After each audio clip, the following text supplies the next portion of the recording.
Meu querido irmão, abra sua Bíblia no Evangelho segundo escreveu Mateus, capítulo 17, verso 22.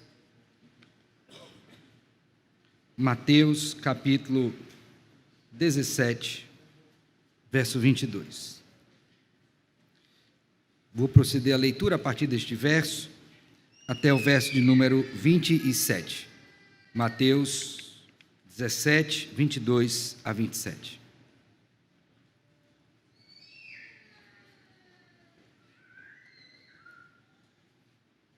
Deixe sua Bíblia aberta, nós vamos orar e em seguida farei a leitura desse texto. Ó Deus maravilhoso, graças te rendemos, porque neste momento do culto temos o privilégio de tomar a tua palavra em nossas mãos, ler uma porção dela, na firme expectativa de que sejamos iluminados pelo Senhor Espírito e então, segundo a tua graça, compreendamos a tua palavra. E mais do que isso, ó Deus, que a partir desta compreensão possamos viver de acordo com o que temos aprendido, honrando assim o teu santo nome, testemunhando, proclamando as verdades do Senhor que nos chamou das trevas para a tua maravilhosa luz. Dá-nos a disposição para isto, Senhor, a fé, a alegria, a esperança, a postura correta ao ouvirmos tua voz, para que o façamos e também nisto glorifiquemos ao teu nome. Assim oramos em Cristo, entregando a vida de cada um de nós às tuas mãos, a começar em mim. Tudo isso rogamos em Cristo Jesus, com gratidão e perdão dos nossos pecados. Amém, amém. Assim diz a palavra do Senhor nosso Deus, Mateus capítulo 17, versos 22 a 27. Reunidos eles na Galileia, disse-lhes Jesus: o Filho do Homem está para ser entregue nas mãos dos homens, e estes o matarão, mas ao terceiro dia ressuscitará. Então os discípulos se entristeceram grandemente. Tendo eles chegados a Cafarnaum, dirigiram-se a Pedro, os que cobravam o imposto das 2 dracmas, e perguntaram: não paga o vosso mestre as 2 dracmas? Sim, respondeu ele.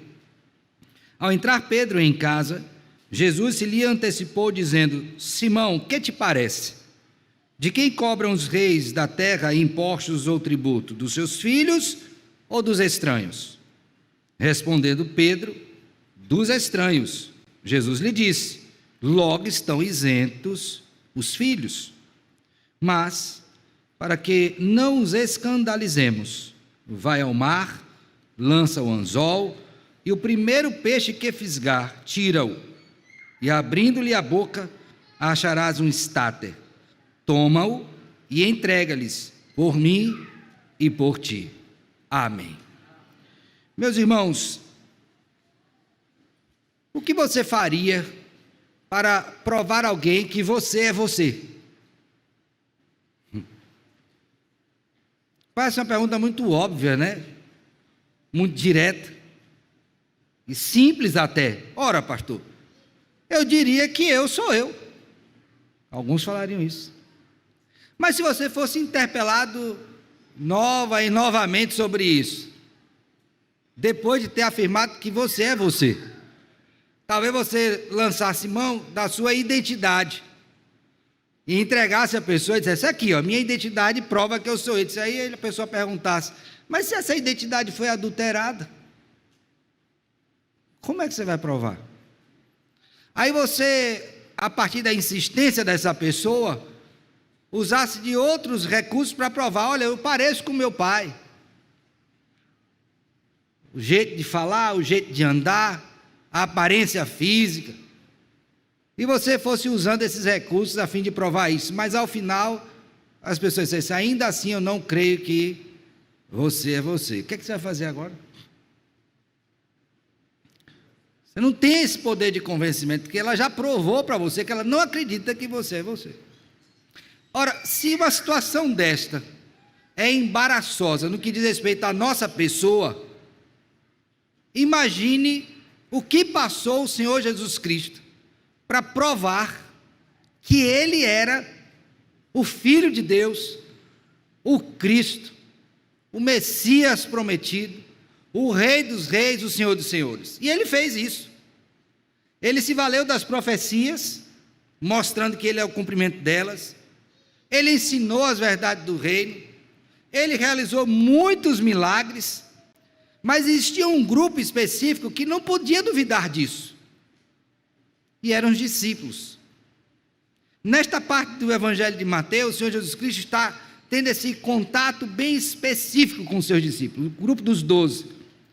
E várias coisas ele está fazendo e mostrando, atestando assim que ele é o Filho de Deus, o Messias prometido. De sorte que aqueles que seriam os pilares da igreja, os apóstolos, não tivessem qualquer dúvida acerca da sua divindade, completa divindade, também da sua completa humanidade e da missão que lhe foi dada pelo Pai, que ele estava cumprindo literalmente. Isto a gente vê, por favor, volte seus olhos mais uma vez, a partir do capítulo 16, quando o apóstolo Pedro é iluminado pelo Senhor e dá aquela pública profissão de fé: tu és o Cristo, o Filho do Deus, o quê? Vivo.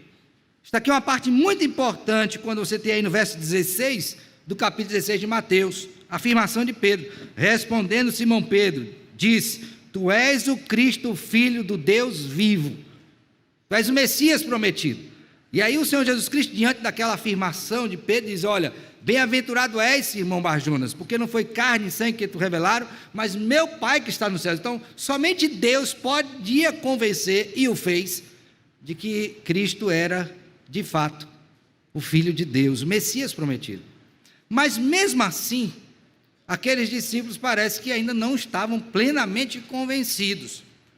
De sorte que a gente observa no andamento do texto, que chega um momento em que o Senhor Jesus Cristo, e esse é o primeiro anúncio que ele faz em Mateus, capítulo 16, a partir do verso 21, dizendo o seguinte: desde esse tempo começou Jesus Cristo a mostrar a seus discípulos que ele era necessário seguir para Jerusalém e sofrer muitas coisas dos anciãos, dos principais sacerdotes, dos escribas, ser morto e ressuscitado no terceiro dia. Então Cristo anuncia a primeira vez: olha, eu sou de fato quem Pedro disse, e vocês estão crendo nisso, por obra do Senhor, mas sendo o que sou, eu vou ter que passar por isso. Aí Pedro disse: não, Senhor, morrer não. Ora, como ele não poderia morrer se ele veio exatamente para isto? Então note aqui a confusão que estava na mente dos discípulos. Mesmo diante daquela revelação que eles tiveram, ainda assim pairava dúvidas. Como pode? Nós esperamos um libertador, um rei vitorioso, e ele está dizendo que vai morrer. Mesmo o Senhor Jesus Cristo afirmando que iria morrer, mas ressuscitar, ficava essa dúvida. Aí então, Deus usa outros expedientes.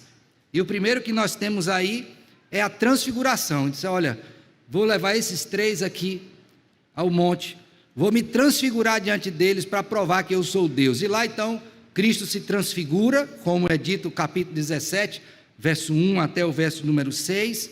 E ali eles têm uma noção de quem Jesus é. Não somente pela declaração, a partir da iluminação do Senhor, mas também agora eles viram quem era de fato o Cristo, o Rei prometido. Mas você acha que ficaram convencidos? Não. Ainda não ficaram. Então Cristo, como um Rei bondoso, conhecedor da natureza desses discípulos, sabendo da necessidade que havia deles entenderem quem Jesus era, continua no seu ensino e mostrando, evidenciando que de fato ele era Deus, o Filho de Deus prometido, que eles não estavam enganados e que precisavam ter certeza disso, como eu e você precisamos ter também hoje, acerca de quem é Jesus, o que ele veio fazer, o que ele fez de fato, quais os efeitos disso na nossa vida. E esse texto então, irmãos, vai mostrar para nós que o Rei Jesus, mais uma vez, atesta a sua divindade para instruir e fortalecer os seus discípulos. Cristo vai se valer desses 2 eventos que temos aqui, para instruir e fortalecer os seus discípulos, a fim de que eles crescem que Jesus Cristo era Deus, e é Deus, o que ele veio fazer para cumprir a vontade do Pai. E o texto nos mostra isso de 2 formas, que conjuntamente se somam e logicamente reforçam isto. A primeira delas Cristo atesta a sua divindade, ratificando, confirmando a sua paixão e ressurreição. Primeira coisa que Cristo faz, você vai ver isso nos versos 22 e 23. Em seguida, a segunda coisa que esse texto nos mostra é testemunhando de sua obediência e divindade. Então ele ratifica a necessidade da sua paixão e ressurreição, e depois ele testemunha acerca da sua obediência e o quê? Divindade. Vamos olhar então a primeira parte delas, que é exatamente a ratificação da sua paixão e ressurreição.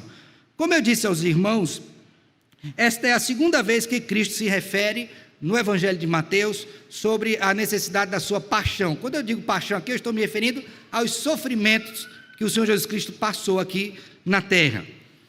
Mas, quando nós lemos o texto do verso 22 e 23, nós percebemos que há aqui o acréscimo de algumas informações que não estavam presentes na primeira, e nem estarão também na segunda, que se dará no capítulo 20 de Mateus, perdão, na terceira, que se dará no capítulo 20 de Mateus. Por quê? Porque a cada passo, Cristo vai mostrando um aspecto da sua obra, consolidando assim a compreensão dos discípulos, abrindo o entendimento deles para a dimensão desta obra gloriosa. E qual é a diferença que nós temos aqui? Então eu queria agora que você tentasse fixar os seus olhos nas duas oportunidades do verso 16, do capítulo 16 e do capítulo 17, onde Cristo fala sobre isso. Então notemos, no capítulo 17, verso 22, ele diz assim: o Filho do Homem, olha bem o que ele está dizendo, está para ser o quê? Entregue. No verso 21 do capítulo 16, ele não fala o Filho do Homem. Olha o que ele diz lá, verso 21, desde esse tempo começou Jesus Cristo a mostrar a seus discípulos que ele era necessário seguir para Jerusalém e sofrer muitas coisas dos anciãos, dos principais sacerdotes, dos escribas, ser morto e ressuscitado no terceiro. Então aqui ele acrescenta mais um elemento. E essa expressão Filho do Homem foi uma expressão cunhada no Antigo Testamento que apontava exatamente para a divindade daquele que viria em nome de Deus para salvar o seu povo. Isso atestava logicamente a sua completa divindade e também humanidade. Então Cristo está ampliando a compreensão dos discípulos. Eu sou o Filho do Homem, eu vim da parte de Deus e eu vou cumprir a missão que o Pai me deu. Então é mais um elemento que tem acrescido aqui. A outra coisa que você vai observar é que ele vai dizer que esse Filho do Homem vai ser entregue nas mãos dos homens. Então veja aqui esse jogo de palavras. O Filho do Homem, Deus, vai ser entregue na mão de homens. Isso mostra o que, irmãos? A humilhação. Não somente de ter habitado entre nós encarnado, mas dele estar debaixo das mãos de homens pecadores, sendo julgado por homens injustos, carentes da glória de Deus, sendo ele o que é? Deus. Humilhação. É mais um fator que deveria agregar a compreensão dos discípulos. Eu, Deus, diria o Senhor Jesus Cristo, estou aqui para ser julgado por homens que naturalmente deveriam ser julgados. Mas não para por aí. Olha o que ele diz: e estes o matarão. Então veja que Cristo está dizendo de modo muito claro: eu não somente serei traído, serei entregue, mas vão me matar. Então ele está apontando para todo o processo de humilhação que ele vai sofrer. Matar pelo quê? O que foi que ele fez? Qual o pecado que encontraram nele? Nenhum, absolutamente nenhum. E seus discípulos precisavam saber disso. E veja, verso 23. Mas, agora observe, em contraste a todo estado de humilhação, o que é que vai acontecer? Ao terceiro dia, o quê? Ressuscitará. Então, do mesmo modo que eu fui humilhado, ou serei humilhado, eu também serei o quê? Exaltado. Então ele está mostrando aqui tanto o seu estado de humilhação, quanto o seu estado de quê? De exaltação. Seus discípulos precisavam compreender isso. Por quê? Porque na medida em que ele fosse humilhado, morresse e ressuscitasse, isso atestaria, mais uma vez, a sua o quê? Divindade. Divindade. Mas qual que você acha que foi a reação dos discípulos? Ah, Senhor, que bom que o Senhor está prometendo isto. Não, não foi. Olha o que o texto nos mostra. Então, diante dessas palavras, os discípulos se entristeceram, o quê? Grandemente. Meus irmãos, essa não deveria ser a reação dos discípulos. Por quê, pastor? Se ele acabou de falar que ia morrer, será que nós também não ficaríamos tristes se soubéssemos que alguém vai morrer? Alguém que a gente ama? Alguém que a gente depositou a nossa esperança? Não, não é nesse sentido que o texto apresenta. O que ele está mostrando é que a perspectiva dos discípulos deveria ser diferente. Deveriam estar conscientes da humilhação do Redentor, mas da glória que viria, até porque no contexto eles presenciaram, sobretudo os três, o quê? A transfiguração. Então eu sei que tu és o Deus glorioso. Então Pedro, como chefe do grupo, deveria dizer, ainda que não revelasse acerca da transfiguração, o quê? Não, meus irmãos, não fique assim, devemos crer nele, porque ele é de fato o Senhor prometido. Mas até Pedro ficou entristecido. Sabe o que é que nós devemos considerar acerca disso? É a nossa percepção errada acerca da necessidade dos sofrimentos de Cristo e do nosso próprio sofrimento. A nossa mente está tão forjada de modo errado, com essa vida vitoriosa, e aqui eu não sou contra a vitória, e creio na vitória de Cristo, que parece que no mundo caído a gente só pode vencer, não pode ter derrota nenhuma, não pode ter dor, não pode ter sofrimento, não tem angústia, não tem medo, não tem nada. Só que aí nós nos deparamos com a realidade do nosso dia a dia, irmãos, onde nós enfrentamos tais coisas. E essa instrução do Senhor Jesus Cristo é poderosíssima para os seus discípulos, porque eles haveriam de lidar posteriormente, como de fato aconteceu, com pessoas que enfrentariam essas dificuldades, e para as quais ele deveria dizer: olha, assim como aconteceu com o nosso mestre, que viveu, sofreu, morreu, mas foi ressuscitado, e isto acontecerá conosco também. O apóstolo Paulo fala sobre isso, quando fala das nossas lutas diárias, em Romanos capítulo 6, ele diz: olha, assim como a morte de Cristo contra o nosso favor, e nós fomos sepultados com ele no batismo, também com ele haveremos de ressuscitar, como ele o que? Ressuscitou. Veja a implicação disso. Então note que o Senhor Jesus, como esse mestre poderoso, ele não omite os fatos dos seus discípulos, mas dá a cada um deles a medida correta, para que eles tenham assim um conhecimento expandido, fortalecido, e possam viver nesse mundo como fiéis discípulos de Cristo Jesus, crendo que Jesus é Deus, e que habitando encarnado entre nós, portanto perfeito homem, sofreu, morreu, mas haveria de quê? De ressuscitar. Cristo está mostrando isso, ratificando a sua paixão e a sua o quê? Ressurreição. Note como isso é importante. Por favor, abra sua Bíblia, na primeira epístola que Paulo escreveu aos Tessalonicenses, 1 Tessalonicenses, veja comigo, por favor, o capítulo de número 4. Vamos ver dois textos que vão reforçar a importância desta compreensão da paixão de Cristo e da sua ressurreição para a nossa vida. Como isso é importante, a fim de que creamos na sua completude no conhecimento passado pelo Senhor Jesus Cristo. 1 Tessalonicenses 4, verso 13. Vou ler a partir daí. Abriram? 1 Tessalonicenses 4, 13. Vou ler. Olha bem o que ele diz: não queremos, porém, irmãos, que sejais ignorantes com respeito aos que dormem. Dormir aqui é morrer mesmo, tá? Ignorantes com respeito aos que morreram, estão mortos, para não vos entristecerdes como os demais que não têm o quê? Então, se eu não creio em um Cristo que morreu e ressuscitou, quando alguém que eu amo, ou quando eu mesmo estiver perto da morte, o que é que vai trazer sobre mim? Tristeza.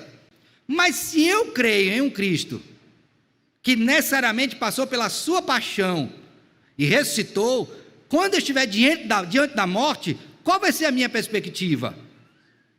De esperança, não de tristeza. E ele diz, verso 14: pois se cremos, olha bem, que Jesus morreu e o quê? Foi o que Cristo estava ensinando aos discípulos. Eu vou morrer, mas ao terceiro dia eu vou o quê? Então, se eu creio nisto, que Jesus estava ensinando aos seus discípulos, qual é o efeito disso?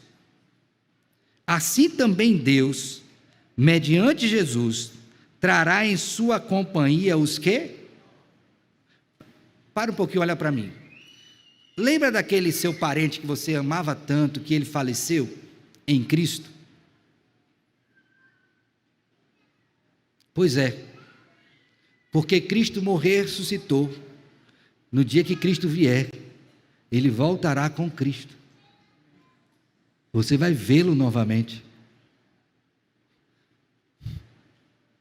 Isso é esperança verdadeira, que jamais é frustrada.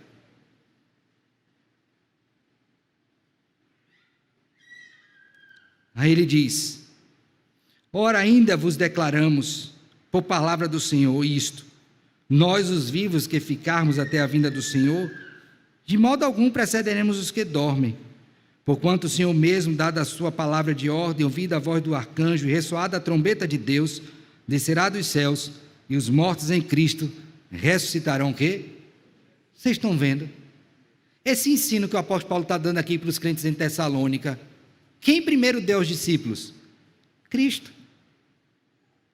Por isso que essa passagem de Mateus 17, 22 e 23 é tão importante para os discípulos, porque eles deveriam ser os primeiros a acreditar nisso. Então, quando você vai a um ofício fúnebre, no caso nós pastores para realizar aquele ofício, ou presbítero quando designado para isso, e a gente vê ali alguém que morreu em Cristo, a gente fala da dor, da perda física, mas é um falar com esperança, de que veremos esta pessoa. Por quê? Porque assim como Cristo morreu e ressuscitou, todos aqueles que nele estiverem também morrerão e ressuscitarão para a glória eterna. Você crê nisso? Precisamos crer, irmãos, porque Jesus ensinou seus discípulos a isto, a crerem nisso. Então a primeira coisa que Cristo faz para provar sua divindade, para instruir e fortalecer os discípulos é o quê?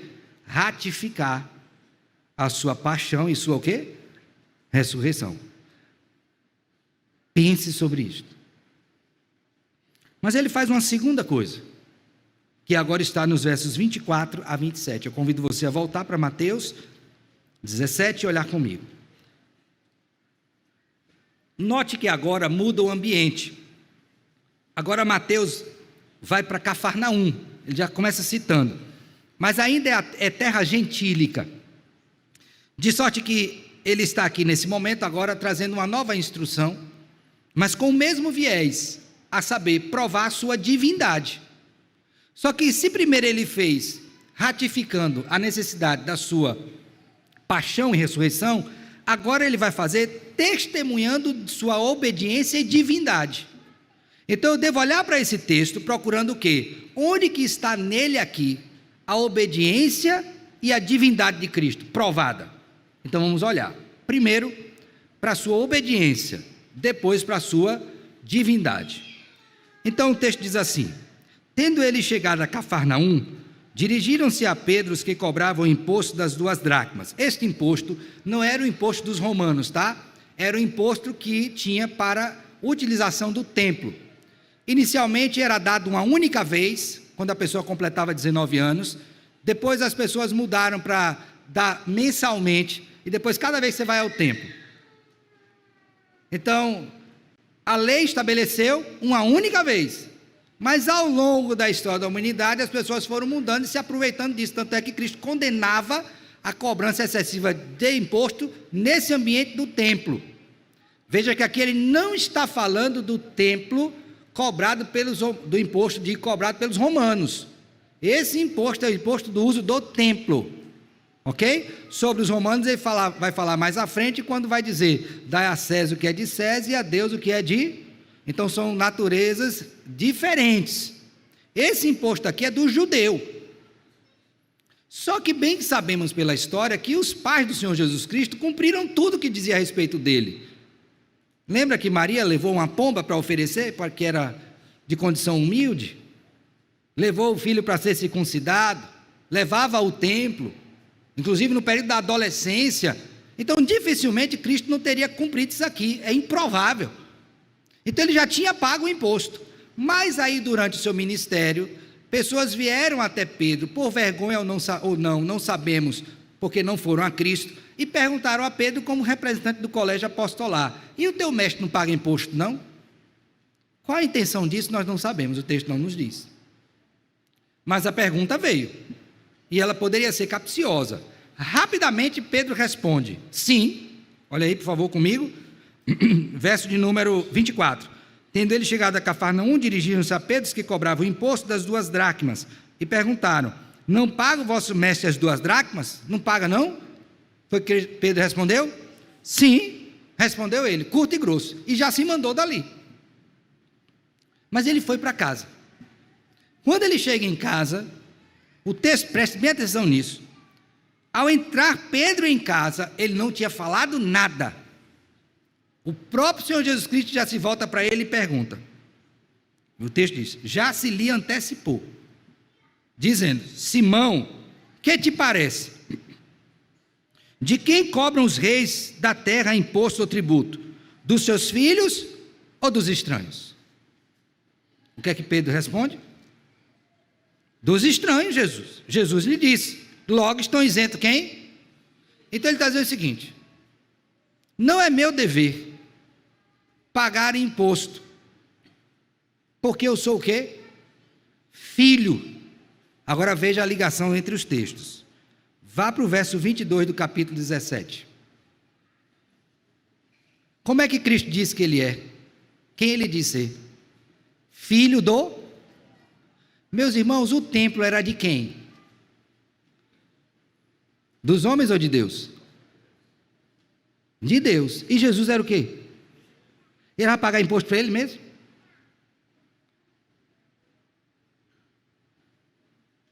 Mas veja que está no plural. Dos estranhos, logo isentos estão os filhos. Mas espera aí, quem é o outro filho que ele está falando? Pedro. Porque era filho por adoção. Então filho não devia pagar. Então eles estavam isentos. Isenção tributária, não precisa pagar não, eu sou o dono. Como é que eu vou pagar para entrar na minha própria casa? Já pensou, você chega em sua casa e diz: licença. Aí você pede licença do lado de fora, vai para o outro lado e... licença, está dado, pode entrar. Você vai fazer desse jeito? Você não faz desse jeito, você entra, a casa é sua. Cristo está dizendo: eu não preciso pagar imposto. Mas olha o que ele diz. Mas, veja a adversativa, tem algum ponto aqui. Mas, para não escandalizarmos, eu vou pagar. Irmãos, quando você vai ver essa palavra na Bíblia, escândalo, ela tem muitos usos, mas especialmente no Novo Testamento, o uso dela está relacionado ao escândalo provocado quando você quebra alguma lei de Deus, que leva um pequeno na fé a tropeçar. Em outras palavras, é o seguinte: o seu mau testemunho pode se constituir um escândalo para alguém. A pessoa vai dizer assim: olha lá, o camarada maduro na fé, pecando, fazendo isto ou aquilo. Então o Senhor Jesus Cristo, mesmo tendo o direito de não pagar, para não escandalizar, foi o que ele fez? Vou pagar. O apóstolo Paulo usou esse princípio. Ele disse assim: olha, comer carne não é pecado. Apóstolo Paulo, e aquela carne que vem lá do mercado, que a gente sabe que aquela carne que está no mercado, eu estou me referindo à época de Corinto, tá? Não é o mercado aqui da Pissarra, os aqui perto, não. Então, aquela carne que está lá no mercado, lá em Corinto, que a gente sabe de onde veio, do templo pagão, foi sacrificado a ídolos. Eu posso comer daquela carne? Em linhas gerais, pode. Tudo que é recebido com ações de graças, passa para dentro. Mas o apóstolo Paulo diz, mas é o seguinte, se o comer carne, que vem dessa origem, vai gerar escândalo, aí ele diz o quê? Nunca mais eu como carne. Qual é a preocupação dele? Encher a barriga de carne ou bom testemunho?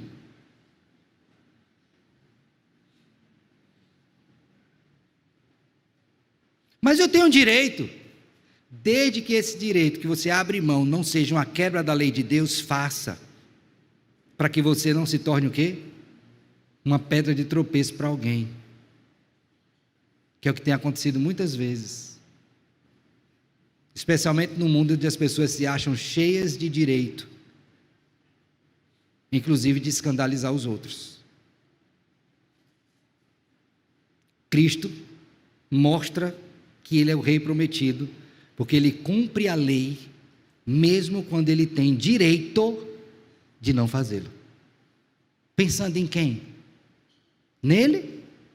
Não. Nos pequeninos, que poderiam se escandalizar com a postura dele. Mas esse texto mostra não somente a obediência de Cristo, né? Mas mostra também a sua o quê? Divindade. Como é que esse texto mostra a divindade? Duas coisas aqui são bem, três coisas aqui são bem claras. A primeira delas, Cristo mostra sua divindade por sua onisciência. Pedro acabou de ser interpelado, chega em casa, antes mesmo que ele fale, Cristo já sabia o que tinha acontecido. A pergunta é, como que ele sabia? Se ele não estava lá no momento da fala, entre Pedro e os homens, porque ele é Deus, e Deus é onisciente. Segunda coisa, cobra o imposto dos filhos ou dos estranhos? Pedro responde, de quem é? De estranhos. Logo os filhos não pagam. Então Cristo está dizendo o quê? Mais uma vez, eu sou filho. Segunda testificação da sua divindade. Mas tem a terceira. E essa terceira eu fiquei pensando, meu Deus, que coisa maravilhosa, né? Porque poderia ser, vai lá no banco e saca. Pega alguma coisa nossa e vende. Ele podia fazer isso. Naquela época não tinha banco, tá? Mas ele preferiu fazer de modo miraculoso, para os seus discípulos entenderem que era Deus. Agora, ele pegou um pescador. Irmãos, a vida de Pedro foi pescar. Eu fico pensando quantas vezes Pedro pescou um peixe e abrindo a boca do peixe encontrou uma moeda dentro.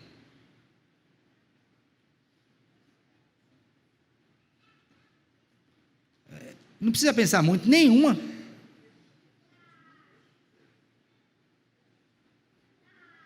Nenhuma. Era de metal. O peixe não tem capacidade de digerir metal, não. Vai do jeito que está. Então, se ele comer, estaria lá. Nunca viu. Mas ele diz, olha, você vai lá pescar. E ele explica o processo, tá? Você vai no mar. Portanto, ele estava em Cafarnaum, era próximo. Você vai lançar o anzol. Meu irmão, hoje a gente tem anzol, linha que tem vários anzóis, né? No mesmo anzol você tem vários, não é? Já viram isso, não já? Quem gosta de pescar aí, às vezes bota uma linha só que tem 5, 6 anzóis, com várias iscas. Aqui ele está enfatizando o aspecto da unidade mesmo. É um só que você vai botar. Um anzol só e uma isca, ou seja, só tem uma tentativa. Você vai pegar esse anzol, você vai lançar o seu anzol, e o primeiro peixe que você fisgar,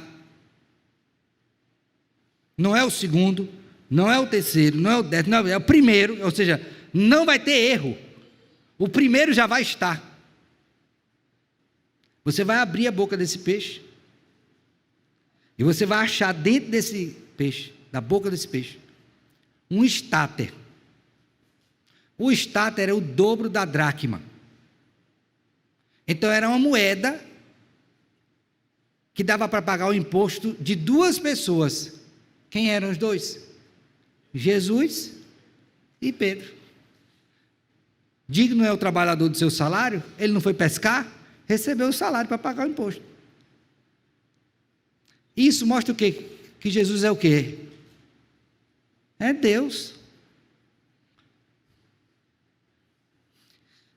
Então, por meio deste evento, Jesus está dizendo: eu sou Deus, e eu sou obediente ao meu Pai em primeiro lugar, e às autoridades constituídas, não vão achar falha nenhuma em mim, ainda que a cobrança seja injusta, eu vou me submeter. Como foi injusto o seu julgamento final, pois várias pessoas testemunharam, não vejo nele crime algum. Pedro então deveria ver aquilo, e dizer: de fato, Senhor, Tu és Deus, o nosso Rei prometido, que vai morrer por nós, mas vai ressuscitar para nos salvar. Cristo então atesta a sua divindade para instruir e fortalecer os seus discípulos, não somente ratificando a necessidade da sua paixão e morte, ressurreição, mas também atestando a sua divindade e obediência. Meus filhos, creiam em mim, eu sou o Messias prometido. Que importância tem isso para nós hoje? Primeira delas, lembre-se bem, creia no que Deus revelou acerca da sua pessoa. Irmãos, uma das maiores dificuldades na vida do crente é fé.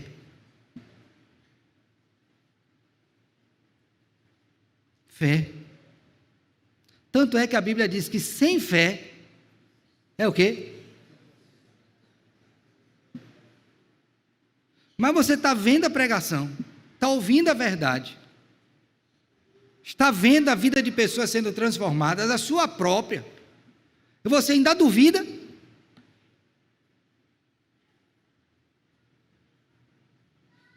Você ainda duvida?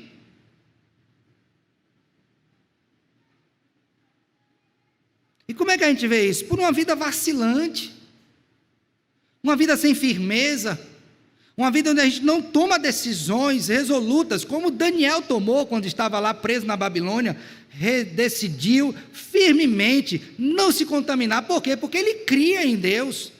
Decisões firmes, como a que Moisés tomou, de não se contaminar lá com as coisas do Egito, e abriu mão de toda aquela riqueza, porque contemplava o quê? O galardão.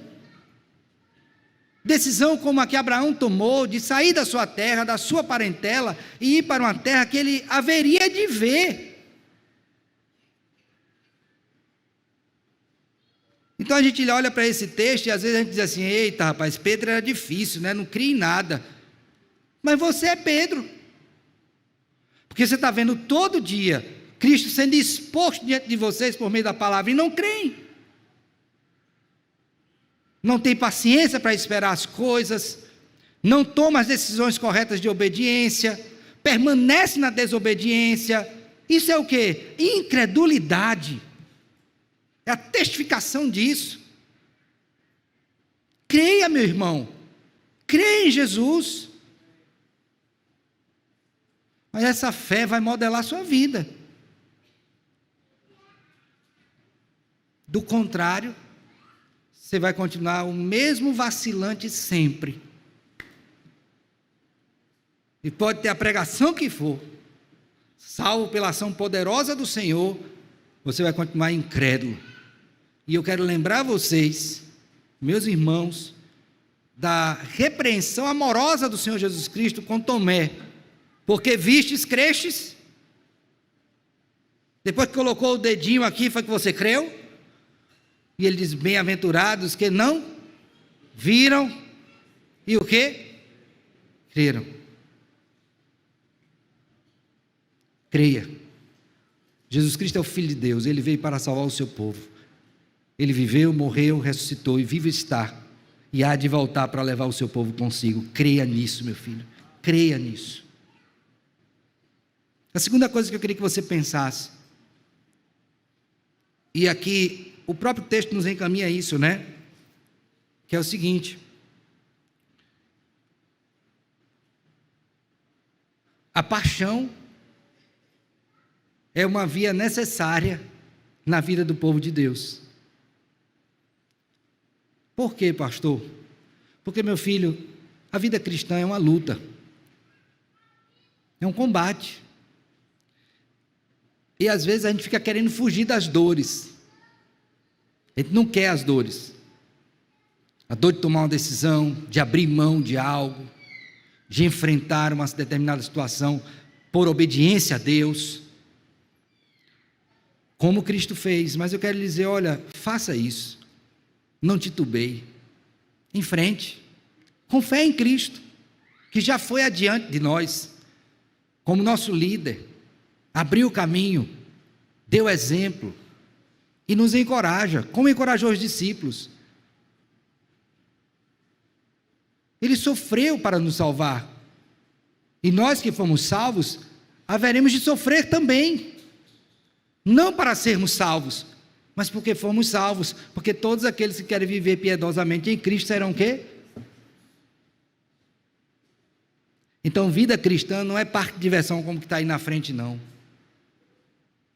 Não é não, meu filho. É luta, todo dia, o dia todo. Da hora que você acorda, da hora que você dorme, até dormindo você luta contra os seus próprios pensamentos. Então não fique querendo evitar isso, porque foi nos concedida não somente a graça de crer em Cristo, mas também de quê? De sofrer, de padecer por Ele. É graça padecer por Jesus. Mas aqui tem uma coisa boa. Qual é? É que se temos a bênção do sofrimento, também temos a bênção das bênçãos, a ressurreição. Você vai ressurgir dentre os mortos, com um novo corpo, glorificado. Que bênção, não é? É ou não é? É ou não é, meu povo? Pois sim. Você está olhando que não é? A cara para mim triste? Você acha que você vai reencarnar? Que vai ser aniquilado? Falsa doutrina? Vai ficar lá no purgatório esperando alguém acender uma vela para melhorar o seu estado, quem sabe você acender ao céu? Não vai. Ou você morre com Cristo, ou você estará a eternidade sem Ele. Mas aqueles que morrem com Cristo, que ouviram essa pregação, tenha certeza que vão ressuscitar. Bendito seja Deus por isso. Então nós vivemos nesse mundo com a esperança da glória, irmãos. Matam o corpo, mas não pode fazer nada com a alma. Deveríamos temer aquele que pode lançar tanto o corpo quanto a alma aonde? Então pense nisso. Então você está vendo aqui nessa vida com esperança. A coisa está difícil, tá, pastor? Está difícil mesmo, meu filho. E o fogo vai esquentar mais. Não vai melhorar. Porque a cada dia que nos aproximamos da vinda de Cristo, os sofrimentos serão intensificados. Cristo vai mostrar isso, Mateus 24. Grande tribulação. Então, se a gente já está aqui fugindo, está em fogo brando, e quando a coisa pegar mesmo? Por isso que ele diz, olha, por amor de muitos, fosse por amor dos eleitos, né? Então, sofra por Cristo, em Cristo, para Cristo, com o quê? A alegria de crer e padecer por Jesus. Por isso que o povo chama a gente de louco, né? Crente é tudo louco. Se for a luz da Escritura comparado com o mundo, é loucura mesmo. Mas o que para eles é loucura, é sabedoria de Deus. E finalizo dizendo o seguinte, meus irmãos, quando Cristo falou isso para os seus discípulos, Ele falou para aquele grupo que haveria de instruir o mundo. Instrução essa que nós recebemos hoje, pela graça dele. O que é que nos cabe fazer? É viver e anunciar neste mundo as grandezas deste Deus, o nosso Senhor Jesus, que é perfeitamente Deus, perfeitamente homem, para que todo aquele que nele crê não pereça, mas tenha o quê? Se você não tem ainda, é na hora de você fazer isso, porque esta é a nossa grande bênção. E se você não anuncia, está na hora de rogar a Deus: Senhor, me dê a oportunidade de falar para aqueles que necessitam ouvir, de modo que eles sejam também igualmente alimentados, instruídos e creiam em Jesus, e a vida deles seja transformada, e eles passem a ter verdadeira esperança. Que Deus tenha misericórdia de nós, irmãos, nos ajude, nos anime, e que nós vivamos debaixo dessa crença, que Jesus Cristo é o Filho de Deus, que veio para nos salvar. Que Ele nos abençoe. Amém. Vamos ficar de pé e vamos orar ao nosso Deus. Graças te rendemos, Pai amado, por tua bondade conosco, na medida em que nos instrui e nos fortalece, para que vivamos nesse mundo sensata, justa e piedosamente. Perdoa-nos por todas aquelas vezes que titubeamos, que fragilizados estamos, ó Deus, e ajuda-nos a vivermos firmemente confiados no Senhor e a proclamar as virtudes do Senhor, que nos chamou das trevas para a tua maravilhosa luz. Assim oramos em Cristo, com gratidão e perdão dos nossos pecados. Amém.